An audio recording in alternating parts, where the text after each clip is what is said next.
first, and that's probably why I liked the one, So Sweet It Is, because I felt that she was a bit more composed and laid back about everything, and you can see her there, standing at the gate, just taking it all in. The fact that she is sort of saving it for the race. I hope that's the case. I guess we'll find out when she breaks. There is a problem with being too laid back, for sure, especially in a 5 furlong turf race, but I kind of think that this is a good sign or a positive sign. Not to say it's a negative if you see a horse that's on their toes, looking sharp, but to me it means that it's going to go, and that could be a real obstacle in this field with as much speed as we see. Racing Secretary David Jerkins has got to be glad. Top 4 in the betting, a half a point separates them. Very competitive Grade 3 stakes here, Senator Ken Maddy. And with that, for the rest of the load and the call of the Senator Ken Maddy, we set it upstairs one last time today to Trevor Denman.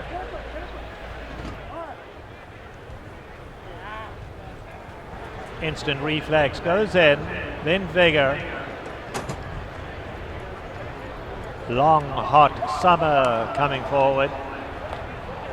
What a 10 in the green cap. Street Surrender and Paquita Coqueta, the last two. Here's Street Surrender. Paquita Coqueta to complete the lineup. Goes in, they're all set. And away they go to a good beginning. Slow into stride was Instant Reflex. Snack Shack is very fast into stride, being joined now by Little Jude in the white colours at the rails. So Sweet It Is. On the far side, Paquita Coqueta makes it 4 in a line. Belvoir Bay's in the red cap. They followed by Vigor in the 6 spot, 4 off the leaders, then back to Instant Reflex. What a 10 back third last, then Long Hot Summer and Street Surrender. 8 lengths covers the lot. Coming to the top of the lane, So Sweet It Is the leader. Snack Shack right up alongside. Now Belvoir Bay in the red cap. Can she find room?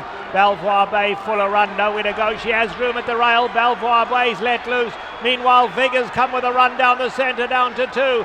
Vigor got first run. Belvoir Bay's coming back. Belvoir Bay sticks her neck out and goes gamely for the wire, and she wanted to win it, and she will. Belvoir Bay and Flavien Prat impressive. Vigor was second, then Instant Reflex and Little Jude finished 4th.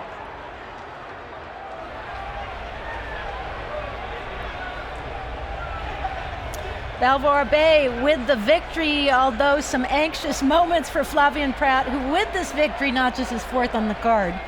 Yeah, coming through on the inside. Boy, does he know this turf course. So Sweet It Is, coming around the turn, hadn't drifted out yet, didn't have room, he had to wait. He gets that opening up the inside, surges through. Huge run there by both Vigor and Instant Reflex, the 3rd place finisher, but Belvoir Bay surging through, and as you said, 4 today for Flavien Prat. Vigor just exploded from off the pace, and a total change in tactics for that one, showing some remarkable versatility and looked like a winner until that seam opened up, and boy, Belvoir Bay's experience shows through as she runs up her record to 6 wins from 16 starts. Now, Belvoir Bay, the unofficial winner over Vigor with Instant Reflex, a big run that for the 8-1 shot. She did not break at all. We talked about it before the race. I think they learned something today. She's not one-dimensional. She ran a huge race today to pick up 3rd. Watch for her next time.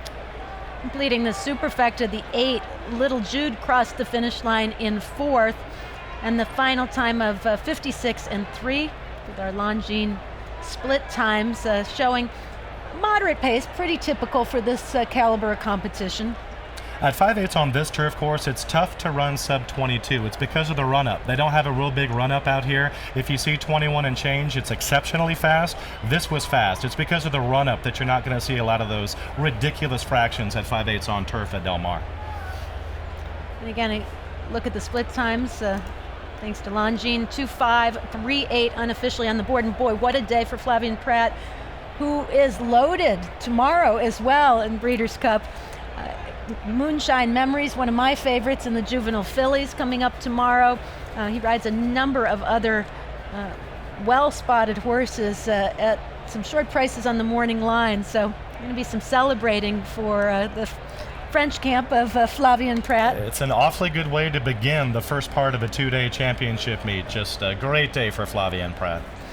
Our Twin Spires payoffs show Belvoir Bay on top, with the 5 finishing second, 2.5, 3.8. again, completing that top 4 order of finish.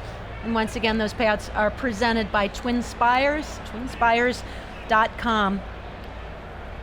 We have a couple things to take note of for tomorrow and an early start time as well, but a number of multi-race wagers you're going to want to mark down, get to handicapping and do your homework tonight, also get a good night's sleep.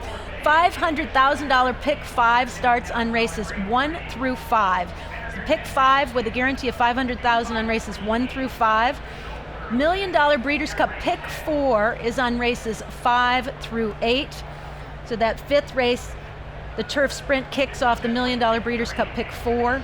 And the $2 Million Breeders' Cup Ultra pick 6 on races 7 through 12. So we start with race 7, the Breeders' Cup Filly and Mare Turf, and go all the way through the Breeders' Cup Classic with a guarantee of $2 million for that Ultra pick 6 for this year's Breeders' Cup. And if nobody has it tomorrow, it would carry over to Sunday. There would be a mandatory payout on Sunday as well.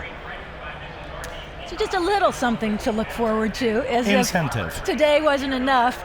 As you see Team Valor International, Gary Barber and company in the winner's circle with this Great Britain bred, trained by Peter Miller, and again a huge day for Flavien Prat, as well as trainer Dallas Stewart. Johnny Velasquez with 2 Breeders' Cup wins leading the way in the Shoemaker Award for Outstanding Breeders' Cup Jockey, and we bid everyone a fond farewell and look forward to seeing you all tomorrow on the Players Show. Our thanks to Adequan, the official equine wellness partner of the Breeders' Cup World Championships. You've been watching the Breeders' Cup Players Show presented by RCN.